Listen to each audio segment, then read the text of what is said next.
ఉన్న బంగారాన్ని విడిపించి ఆ రోజు ఆన్లైన్ రేటుకే మేము కొంటాం. Sharma gold company. నమస్కారం, వెల్కమ్ టు సుమన్ టీవీ. నేను గీతాంజలి. ప్రస్తుతం మనతో పాటు ప్రముఖ ఆధ్యాత్మికవేత్త, ఋగ్వేద అధ్యాపకులు, హిందూ ధర్మక్షేత్రం వ్యవస్థాపకులు సంతోష్ కుమార్ ఘనపాటి గారు ఉన్నారు. వారితో మాట్లాడదాం. గురుగారు నమస్కారం అండి. నమస్కారం అమ్మా, మంగళం మహత్వం. గురుగారు, చాలా సందేహాలు నిత్య జీవితంలో ఎదుర్కొంటూ ఉంటాము. అదే సరైన వ్యక్తుల దగ్గర ఉంచితే మాకు సరైన సమాధానం వస్తుంది అనేది మా భావన. అందులో భాగంగా చాలా మంది కామెంట్స్ రూపంలో అడిగిన క్వశ్చన్స్ లో బ్రహ్మ ముహూర్తం గురించి ఎన్నిసార్లు అడిగినా కూడా ఒక కన్ఫ్యూజన్ అండి. బ్రహ్మ ముహూర్తం కరెక్ట్ గా అసలు ఏ సమయానికి? బ్రహ్మ ముహూర్తం ఒక మనిషి జీవితాన్ని నిజంగా మారుస్తుందా? ఆ సమయంలో లేస్తే ఖచ్చితంగా వాళ్ళ లైఫ్లో ఒక చేంజ్ చూస్తామా అని చెప్పి కొంతమంది అడిగారు. ఇది నాకు స్వతహాగా అడగాలనిపించింది. ఎప్పుడండి కరెక్ట్ సమయం ఏది బ్రహ్మ ముహూర్తం అంటే? మొట్టమొదటండి, పురాణాలు అలాగే ఇతర స్మృతుల్లో ఎక్కడ చూసినా కూడా బ్రాహ్మీ ముహూర్తే ఉత్థాయ అని ఉంటుంది. బ్రాహ్మీ ముహూర్తంలో లేచి అని మొదలవుతుంది. నిత్య విధులు అని చెప్పాలంటే హిందువులకు అలాగే మొదలవుతుంది. సరే, పురాణాలు స్మృతుల్లో ధర్మశాస్త్రాల్లో చెప్పారు, బానే ఉంది. ఆయుర్వేదంలో కూడా ఎందుకు చెప్పారు? ఆయుర్వేదంలో కూడా బ్రాహ్మీ ముహూర్తంలో నిద్ర లేవాలి అనే మాట ఉంది. దీనికి కారణం ఏమిటి అని అంటే, బ్రాహ్మీ ముహూర్తం మీద కొన్ని పరిశోధనలు కూడా ఆధునిక కాలంలో జరిగాయి. మొదటగా బ్రాహ్మీ ముహూర్తం అంటే ఏంటో చూద్దాం. సూర్యోదయానికంటే 48 నిమిషాల ముందు కాలాన్ని బ్రాహ్మీ ముహూర్తం అంటారు అని కొంతమంది అంటారు. 48 నిమిషాల ముందు 48 నిమిషాల కాలం అని కూడా అంటారండి. నాకు తెలిసినంత వరకు బ్రాహ్మీ ముహూర్తం గురించి చెప్పాలి అని అంటే, సూర్యోదయం 6 గంటలకు అనుకోండి. ఉదాహరణకి 6 గంటలకు సూర్యోదయం అయినప్పుడు 48 నిమిషాల ముందు కాలము అని అంటే 5 నిమిషాల 12 సెకండ్ల నుండి 6 గంటల వరకు మీకు బ్రాహ్మీ ముహూర్తం అవ్వాలి.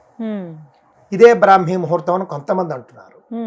కొంతమంది అలా కాదండి, 48 నిమిషాల ముందు 48 నిమిషాలు అని అంటే కనుక అప్పుడు మనకేమవుతూ ఉన్నది, దాదాపుగా 4 గంటల 24 నిమిషాల ముందు నుండి 5 గంటల 12 నిమిషాల వరకు ఇది బ్రాహ్మీ ముహూర్తం అనేటటువంటిది కూడా ఉందండి. నా అభిప్రాయం కూడా అదే.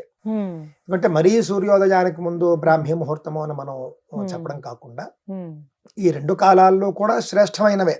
సుమారుగా అంటే ఉదాహరణ చెప్పాలి, 6 గంటలకు సూర్యోదయం అయితే 4 గంటల 24 నిమిషాల నుండి 5 గంటల 12 నిమిషాల వరకు ఉండేటటువంటి కాలం బ్రాహ్మీ ముహూర్తము అని మనకు ఎక్కువగా చెబుతూ ఉన్నారండి. అంటే దాదాపుగా సూర్యోదయానికి గంటన్నర ముందు బ్రాహ్మీ ముహూర్తం ప్రారంభమవుతుంది అనే విషయాన్ని దృష్టిలో పెట్టుకోండి. సూర్యోదయానికంటే గంటన్నర ముందు ప్రారంభం అవుతుంది. ప్రారంభమైన తరువాత 48 నిమిషాల కాలం బ్రాహ్మీ ముహూర్తం ఉంటుంది. బ్రాహ్మీ ముహూర్తంలో నిద్ర లేవాలి అని చెప్పారు. కానీ ఆ ముహూర్తం అంత శక్తివంతమైందా అండి? అదేనండి. ఎందుకు చెబుతున్నారంటే, మీకు చాలా విషయాలు ఉన్నాయి దాంట్లో. ఆ సమయంలో అటండి ప్రకృతి అంతా కూడా చాలా చైతన్యవంతంగా ఉంటుంది, పరిశుద్ధంగా ఉంటుంది. ఆ సమయంలో ఆక్సిజన్ కూడా మీకు చాలా ప్యూర్గా ఉంటుంది, చాలా చక్కగా ఉంటుంది. ఆశ్చర్యకరమైనటువంటి విషయం ఏంటంటే, ఎవరైనా కలియుగంలో బ్రాహ్మీ ముహూర్తంలో నిద్ర లేవడం అనేది కష్టం. అంటే కొంచెం సూర్యోదయానికి ముందే లేవడం అనేది కష్టం, కానీ ప్రయత్నించండి అని మనం చెబుతున్నాం. నాతో సహా అందరూ సాధన చేస్తాం, నాతో సహా అందరూ ప్రయత్నం చేస్తాం. ఎవరు అందులో సఫలమైతే వాళ్ళు గొప్పవాళ్ళు అవుతారు. చాలా సక్సెస్ఫుల్ పర్సన్స్ మనం చూస్తే వాళ్ళ యొక్క మొట్టమొదటి లైఫ్ స్టైల్లో ఉండే గొప్ప లక్షణం ఉదయాన్నే లేచిపోతారు బ్రాహ్మీ ముహూర్తంలో. చాణక్య నీతిలో కూడా మనం చూస్తే ఒక్కొక్క జంతువు వద్ద ఒక్కొక్కటి నేర్చుకోవాలి అని చెబుతూ, కోడి వద్ద మనం నేర్చుకోవాల్సింది ఏమిటి అంటే బ్రాహ్మీ ముహూర్తంలో లేవడంట. కోడి బ్రాహ్మీ ముహూర్తంలో లేస్తుంది. అదే విధంగా మనిషి లేస్తే చాలా గొప్ప ఫలితాలు ఉంటాయి. ఎందుకంటే ఆక్సిజన్ స్వచ్ఛంగా ఉంటుంది. అదే విధంగా ప్రకృతి అంతా కూడా ప్రశాంతంగా ఉంటుంది, పాజిటివ్ వైబ్రేషన్స్ ఉంటాయి. ఉదాహరణకి మీరు రాత్రి పడుకునే ముందు మీరు చాలా దుఃఖంతో పడుకున్నారు. సనాతన ధర్మం ఏది ఉత్తనే చెప్పదండి. చాలా దుఃఖంతో బాధతో పడుకున్నారు మీరు ఉదయం 7 8 లేవడం కాదు. మీ కష్టం పోవాలంటే, మీ మానసిక స్థితి మారాలంటే మీరు ఒక్కసారి 4:30కి లేచి చూడండి. లేచి చూసి ఆ సమయంలో మీరు ఇంటి లోపల ఉండిపోవడం కాకుండా బయటికి రండి కొంచెం. ఎందుకంటేనండి ఎంత కాదన్నా కూడా కొంచెం మీరు బ్రాహ్మీ ముహూర్తం యొక్క పూర్తి ఫలితాన్ని మీరు అనుభవించాలంటే లేచిన వెంటనే లైట్లు వేసేయకూడదండి. విద్యుత్ కాంతితో కొంత ప్రభావం తగ్గుతుంది అని కొంతమంది చేసినటువంటి పరిశోధనలు చెబుతూ ఉన్నాయి. అందువల్ల మీ ఇంట్లో మీరు ఒక్కరే బ్రాహ్మీ ముహూర్తంలో లేస్తారనుకోండి, ఒక్క లైటు వేయకండి. చక్కగా మీరు దీపాల వెలుగులో కూర్చొని ధ్యానం చేయండి అవకాశం ఉంటే. అదే మీరు కొన్ని రోజులైనా సరే చేస్తే మీకు శక్తి ఎక్కువ మీకు తెలుస్తుంది. ఇంట్లో అవకాశం లేకపోతే బయటికి వెళ్ళిపోవచ్చు. బయట చాలా మందికి అదే సందేహం, బ్రాహ్మీ ముహూర్తంలో లెగాలి అని అంటున్నారు కరెక్టే, లేచిన వెంటనే చేయాల్సిన పని ఏంటి అనేది ఒక ప్రశ్న. విద్యార్థులకు వేరే ఉంటుంది, పెళ్ళైన వాళ్ళకి వేరేగా ఉంటుంది. అంటే పెళ్ళైన వారికి వేరు, పెళ్లి కాని వారికి వేరు నియమాలు ఉంటాయి మన దాంట్లో. ఎలా వివరించండి. పెళ్లి కాని వారు లేచిన వెంటనే వాళ్ళు చదువుకోవాలి. అంటే పెళ్లి కాని వారు అంటే శాస్త్ర దృష్టిలో విద్యార్థులు అని. విద్య పూర్తయిన వెంటనే పెళ్లి అయిపోతుందనే అభిప్రాయం శాస్త్రానికి. కావున విద్యార్థులు ఏం చేయాలట, వాళ్లకు బ్రాహ్మీ ముహూర్తంలో లేచిన వెంటనే పళ్ళు తోమేసుకోవాలి, వాళ్ళు స్నానం చేసేయాలి అనే నియమాలు ఏం లేవు. వాళ్ళు లేచిన వెంటనే బ్రాహ్మీ ముహూర్తంలో 1 గంట వాళ్ళు చదువుకోవాలి. చదువుకుంటే చదువుకున్న తొందరగా ఎక్కుతుంది.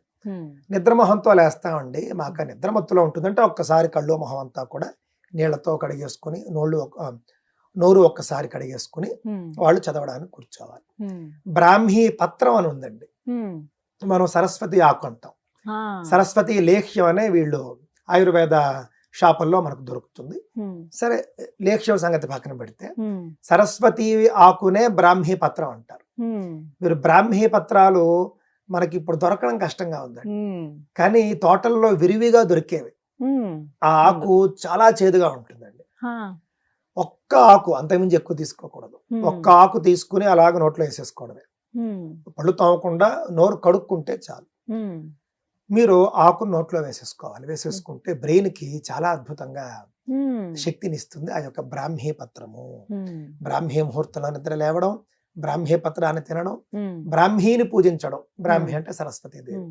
అప్పుడు ఆ సమయంలో పఠించవలసిన శ్లోకం గాని మంత్రం గాని అంటే పూజించడం అప్పుడు అక్కర్లేదు.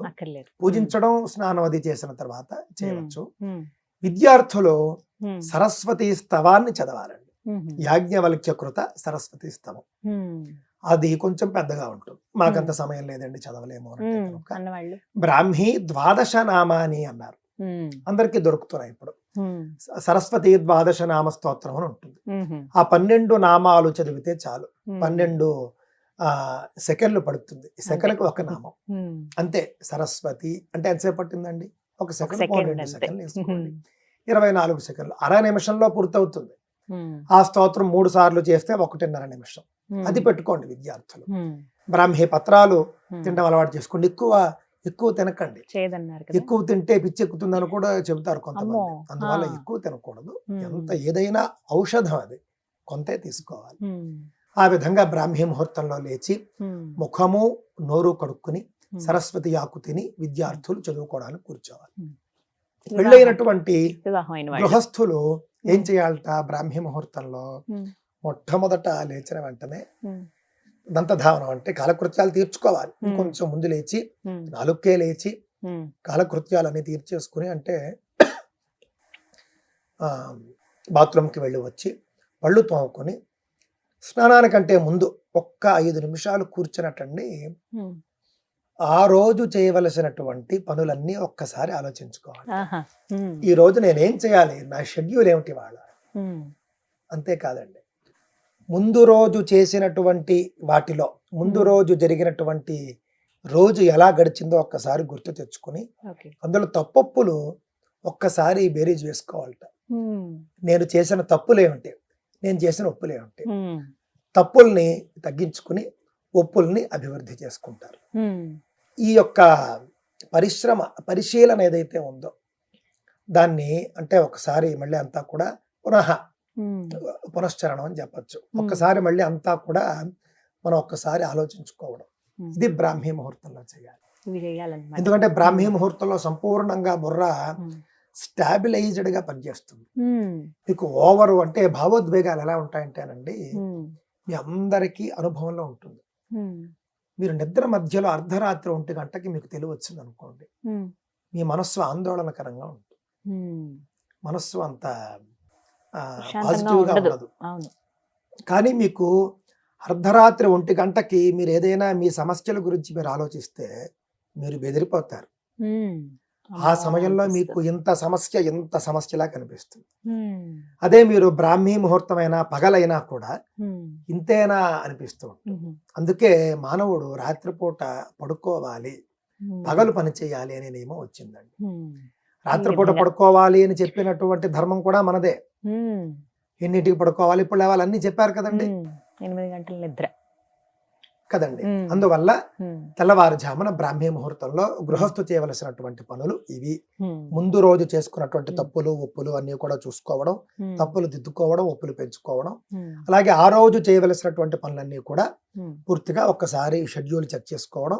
చివరగా నేను ధర్మ మార్గంలో వెళుతున్నానా, అధర్మ మార్గంలో వెళుతున్నానా? ధర్మం అంటే ఏం లేదండి, ధర్మం అంటే మంచి, అధర్మం అంటే చెడు. నేను మంచి మార్గంలో వెళుతున్నానా, చెడు మార్గంలో వెళుతున్నానా అని ఒక్కసారి పరిశీలన చేసుకుని ఆ రోజుకు ఆయన తయారు చేసుకోవాలి. ఇది బ్రాహ్మీ ముహూర్తంలో చేయవలసింది. ఈ విధంగా అయితే ఖచ్చితంగా జీవితాలు మారుతాయి. బ్రాహ్మీ ముహూర్తం చాలా మందిని అలా గమనించాను నేను. అంతేనండి. బ్రాహ్మీ ముహూర్తాన్ని మనం కోల్పోతున్నాం. ఒక్కొక్కసారి మనం కూడా లేవలేం. ఉన్న ఫ్యాక్ట్ చెప్పాలి, వాస్తవం చెప్పాలి కదా. కానీ లేస్తే మాత్రం అందుకునేటటువంటి ఫలాలు, పైగా అండి 4:30కి మీరు లేస్తే ఒక 5 hours మీరు ముందు ఉంటారు.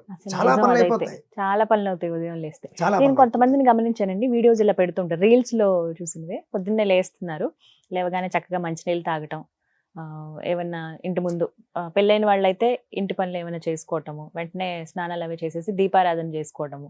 అదే పెళ్లి కాని వాళ్ళైతే ఎక్కడికన్నా ఆలయానికి వెళ్ళి అక్కడ గోసేవ చేయడం ఆ సమయంలో.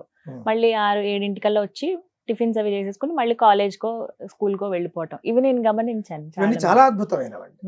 బ్రాహ్మీ ముహూర్తం అది దేవ ముహూర్తం. బ్రహ్మాదయో దేవాహ అంటాం మనం. దేవతల్లో బ్రహ్మదేవుడే పెద్ద.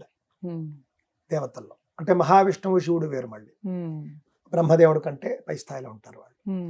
కావున బ్రహ్మాది దేవతలు, బ్రహ్మ కింద వీళ్ళంతా వస్తారు. బ్రహ్మ సంబంధి ముహూర్తం అని అర్థం. బ్రాహ్మీ ముహూర్తం అంటే బ్రహ్మ సంబంధమైన ముహూర్తం. బ్రహ్మ సంబంధమైన ముహూర్తం అంటే ఏమిటి? దేవ ముహూర్తం అని అర్థం. కావున దేవ ముహూర్తంలో మనం ఏం చేయాలి? ఒకటి చదువుకోవాలి, లేదా దేవతా సంబంధమైనటువంటి పూజలు అవి చేసుకోవాలి. అలాగే దాన్నే మనం సమయాన్ని పంచుకుని ఈ విధంగా పురస్చరణలు అవి కూడా చేసుకుని, పురస్చరణ అంటే అదే గతావలోకనం, సింహావలోకనం అన్నట్లుగా గతావలోకనం చేసుకోవాలి. గోసేవ, దేవతా వృక్షాల చుట్టూ ప్రదక్షిణలు చేయడం, గోవు చుట్టూ ప్రదక్షిణలు చేయడం, నదీ స్నానం చేయడం, ఇవన్నీ కూడా మనం బ్రాహ్మీ ముహూర్తంలో చేయాలి. చాలా చక్కగా వివరించారు గురుగారు. నమస్కారం అండి. మంగళం.